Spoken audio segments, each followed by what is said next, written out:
영의 기도. 챕터 9. 기도학교.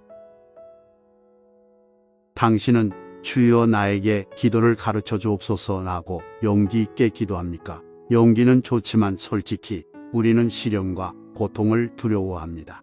또한 우리는 너나 할 것 없이 모두 하나님이 두렵다고 인정합니다. 하나님이 우리를 가혹하게 다루실 것이라는 생각은 인간의 순수한 본능인 듯합니다. 게다가 이런 본능은 우리 자신을 의지할 수 있고 선한 것과 그렇지 않은 것을 스스로 분별할 수 있다는 생각을 부추깁니다. 하지만 강조학원 때 주님의 못자국 난 손을 붙잡고 다음과 같이 기도하지 않으면 누구도 행복할 수 없습니다. 삶의 바다 위를 뒤덮고 있는 어두운 폭풍우를 지나 죽음이 저를 대적하고 억압이 저를 옥죄는 곳으로 보내주소서. 사랑하는 구원자시여, 주님의 뜻이 오면 은혜를 베푸시어 항상 저의 지팡이가 되어 주소서. 이렇게 기도하면 우리는 비로소 기도할 줄 모르는 이들을 위해 성령님이 세우신 기도학교에 등록할 수 있습니다. 우리가 거룩하고 숙련된 기도의 사람이 되지 못하는 이유는 기도학교에서 계속 배우지 않기 때문입니다.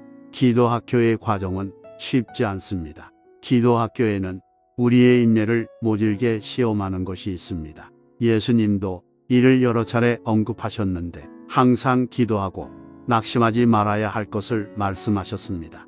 하지만 우리는 쉽게 낙심합니다.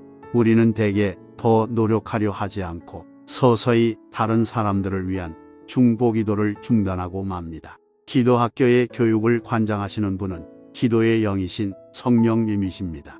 성령님은 다양한 교과목을 제시하지 않으시고 중요한 몇 가지 주제에만 초점을 맞추십니다. 기도에 능숙해지기 위해 여러 다양한 주제를 두루 섭렵할 필요는 없습니다. 우리는 다음에 몇 가지만 알면 됩니다.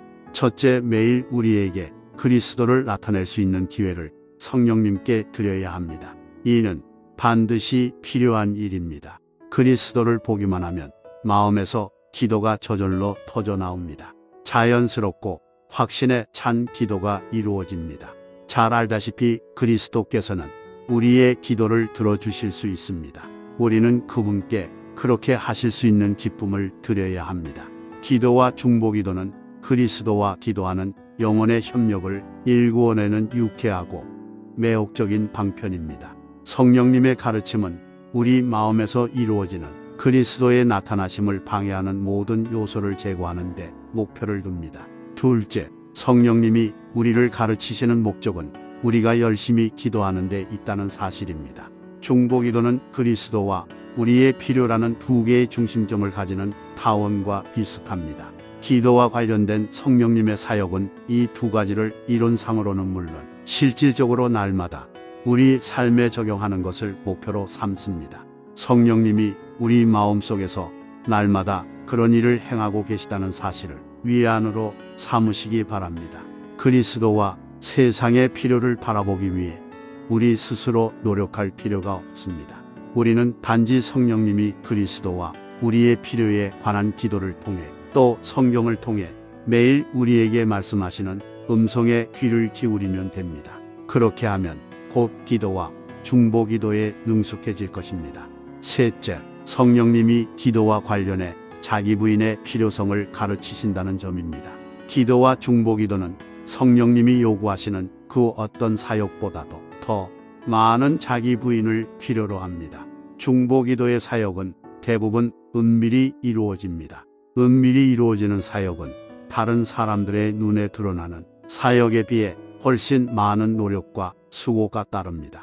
다른 사람의 드러나는 일을 하는 경우 우리는 다른 사람에게 놀라울 정도로 많은 영향을 받습니다.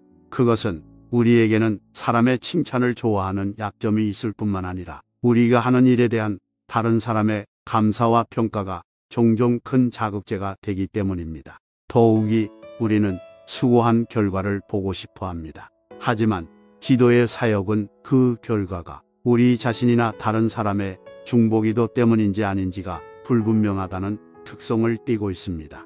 기도와 관련해 자기 부인이 크게 요구되는 것은 바로 이 두 가지 사실 때문입니다. 주님이 기도의 사역을 수행할 사람을 충분히 확보하지 못하시는 이유가 여기에 있습니다. 설교할 사람을 확보하기는 쉽습니다. 사람들은 설교하기를 좋아하고 설교 부탁을 받지 못하면 못마땅해 합니다. 설교 부탁을 받은 사람들은 일단 강단에 오르기만 하면 다시 내려오려고 하지 않습니다. 하지만 기도가 요구하는 자기 부인의 사역을 기꺼이 감당하겠다고 나서는 사람들은 많지 않습니다. 왜냐하면 다른 사람의 눈에 띄지도 않고 감사의 말도 들을 수 없기 때문입니다. 여러 해 동안 믿지 않는 이웃을 위해 기도해왔다고 가정해봅시다. 어느 날 동네에 부흥회가 열렸습니다. 첫 번째로 회개한 사람들을 보니 우리가 그토록 열심히 기도했던 바로 그 사람들입니다. 하지만 우리 외에는 아무도 그 사실을 알지 못합니다. 하나님과 우리 사이에 비밀로만 간직했기 때문입니다. 물론 그런 태도는 옳고 또 적절합니다. 아무튼 사람들은 우리가 해왔던 일에 관해 아무 말도 하지 않습니다. 집회에서 말씀을 전한 설교자의 이름만 들먹입니다. 사람들은 한결같이 참으로 훌륭한 복음 전도자로군 하고 큰 소리로 설교자를 칭찬합니다. 나의 친구여, 남의 눈에 띄지 않는 기도 사역의 실증이 느껴지거든 은밀히 보시는 주님이 장차 상급을 주실 것이라는 사실을 기억하기 바랍니다. 주님은 우리의 기도에 줄곧 관심을 기울이셨고 또 우리의 기도가 영혼들을 구원하는 일에 어떻게 기여했는지 정확하게 알고 계십니다. 심판의 날 이전에 아니면 바로 그날의 곡식단을 거두듯 수고한 결실을 거두게 될 것입니다. 기도는 가장 고결하고 고된 기술입니다. 그 중에서도 중보기도는 가장 어렵습니다. 내가 아는 한 중보기도는 사람이 행할 수 있는 일 가운데 가장 고결하고 힘든 사역에 해당합니다. 하지만 중보기도는 가장 중요한 사역이기도 합니다. 앞서 언급한 맨네도르프의 요양원을 방문한 우리는 젤로가 그곳에서 이루어지는 크고 다양한 사역을 총괄하는 책임자라 미도 의심치 않았습니다. 젤로는 우리가 그를 그곳의 지도자로 여기고 있다는 사실을 의식했는지 어느 날 모든 사역을 책임지며 주된 역할을 해온 사람이 따로 있다고 말했습니다. 그 사람은 미스 트루델과 함께 처음부터 사역에 동참해온 한 나이 든 여성이었습니다. 그녀는 모든 과정을 지켜보며 겸손히 인내하고 중보기도를 드렸습니다. 그녀는 이제 너무 늙고 연약해 침대에 누워 지내야 하는 상태였습니다. 하지만 젤러는 두 눈에 눈물을 글썽이며 그녀가 하루도 기도를 게을리하지 않고 늘 기도의 팔로 동료 사역자들을 안아 하나님께 인도했다고 말했습니다. 중보기도는 이처럼 고결하고 힘든 기술이기 때문에 오랫동안 엄격한 훈련 과정을 거치지 않으면 안 됩니다. 주님은 자신의 친구들을 다양한 방법으로 인도하십니다. 따라서 우리는 주님께 획일화된 규칙을 적용하지 않도록 주의해야 합니다. 하지만 우리가 직접 경험한 것을 말할 때는 두려워하지 않아도 괜찮습니다. 그동안 내가 만난 훌륭하고 충실한 중보기도자들은 한결같이 수많은 시련과 고통을 겪은 뒤에 비로소 중보기도라는 신성한 기술을 습득했다는 사실을 말하고 싶습니다. 그들 가운데는 방금 소개한 맨네도르프의 나이든 여성처럼 침상에 누워 얼굴에 앉은 파리조차 쫓아낼 힘이 없는 사람들도 있었습니다. 하지만 그들은 기도할 수 있었습니다. 그들은 다른 사람들의 눈에 띄지 않는 곳에 누워 있었지만 영적 능력의 진원지가 되었습니다. 그들은 단순하고 끈기 있는 기도로 이웃과 사회와 국가를 비롯해온 세상에서 이루어지는 기독교 사역을 뒷받침하는 후원자가 되었습니다. 나는 눈에 띄지 않는 중보기도자와 마주칠 때마다 거대한 발전소가 생각납니다. 발전소는 대개 외진 골짜기에 감추어져 있습니다. 하지만 발전소는 매우 중요합니다. 이는 발전소가 멈췄을 때 벌어질 상황을 생각하면 쉽게 짐작할 수 있습니다. 발전소가 기능을 멈추면 집집마다 어둠에 휩싸이고 공장들은 가동이 중단됩니다. 아버지의 농장에서 일하던 소작인 가운데서 충실한 중보기도자가 있었습니다. 그의 이름은 웨른이었습니다. 그는 날 때부터 심한 장애가 있었습니다. 웨른은 시력이 너무 약해 생계를 꾸려나가는 일이 늘 어려웠지만 그런 상황에서도 상당히 잘 견뎌나갔습니다. 아무튼 고난과 시련은 외른의 몫이었습니다. 그의 인생은 어둡고 우울한 날들의 연속이었습니다.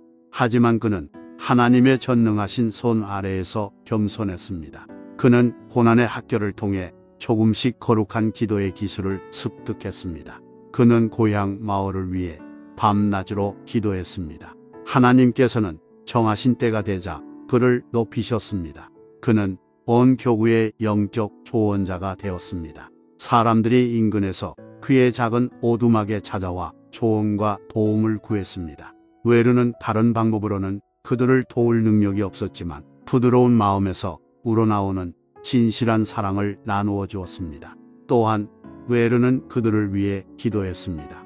세월이 흐르는 동안 수많은 사람이 가벼워진 발걸음과 행복해진 마음으로 그의 오두막에서 나왔습니다. 외르는 말년이 되자 몸이 몹시 쇠약해졌습니다. 나이 든 여신도 두 사람이 그와 함께 머물면서 그를 돌보았습니다. 나는 여신도들로부터 그가 밤에 깨어 있을 때가 많았는데 그 시간에 교구민 전체를 위해 기도하더라는 말을 전해 들었습니다. 그는 우리가 하듯 대충 기도를 끝내지 않았습니다. 우리는 되게 급하게 서두르며 모든 사람을 한데 묶고 모두를 축복해달라는 식으로 기도할 때가 많습니다. 하지만 외르는 그런 방식으로 기도하지 않았습니다. 그는 마음으로 신자들의 집을 일일이 방문하며 한 사람씩 이름을 불러가며 정성을 다해 기도했습니다. 심지어 한 번도 본 적 없이 단지 태어났다는 소식만 들어 알고 있는 어린 아이조차도 기도의 팔로 안아 은혜의 보좌 앞에 데리고 나아갔습니다. 외른과 같은 사람은 우리에게 너무나도 소중합니다. 그런 사람이 우리 곁을 떠났을 경우에는 그 빈자리가 얼마나 허전하게 느껴지는지 모릅니다. 외르는 우리 곁을 떠날 때에도 뭔가 색다른 면이 있었습니다. 모두 그의 죽음이 아름다운 승천과 같을 것이라고 생각하고 서로 앞다투어 그의 곁에서 그의 마지막을 지켜보는 특권을 누리고 싶어 했습니다. 하지만 주님은 사람들의 그런 기대를 완전히 뒤엎으셨습니다. 외르는 자신의 죽음을 지켜보는 사람이 아무도 없는 가운데 세상을 떠났습니다. 당시 그를 돌보던 사람마저도 무엇인가를 가져오려고 부엌에 잠시 다녀오는 바람에 그의 임종을 보지 못했습니다. 외른의 장례식은 나의 고향 마을에서 치러진 어떤 장례식보다 성대했습니다. 그는 타지에서 이사를 왔기 때문에 그곳에 일가 친척이 아무도 없었습니다. 하지만 온 마을 사람이 그의 장례식에 찾아왔습니다. 사람들은 그의 관 앞에 서서 마치 아버지를 잃은 듯 슬퍼했습니다. 심지어 하나님 말씀에 한 번도 귀 기울이지 않았던 불신자들도 장례식에 참석하여 눈물을 흘렸습니다. 외르는 죽음을 통해서도 사람들에게 축복을 전했습니다. 그의 삶과 죽음은 모두 다음과 같은 성경 말씀의 성취였습니다. 구하라 그러면 너희에게 주실 것이요. 다음 시간에 계속해서 이어가겠습니다. 구독과 알림을 켜두셔서 계속하여 함께 은혜를 나누시면 좋겠습니다. 우리의 소망이신 주님을 찬양합니다.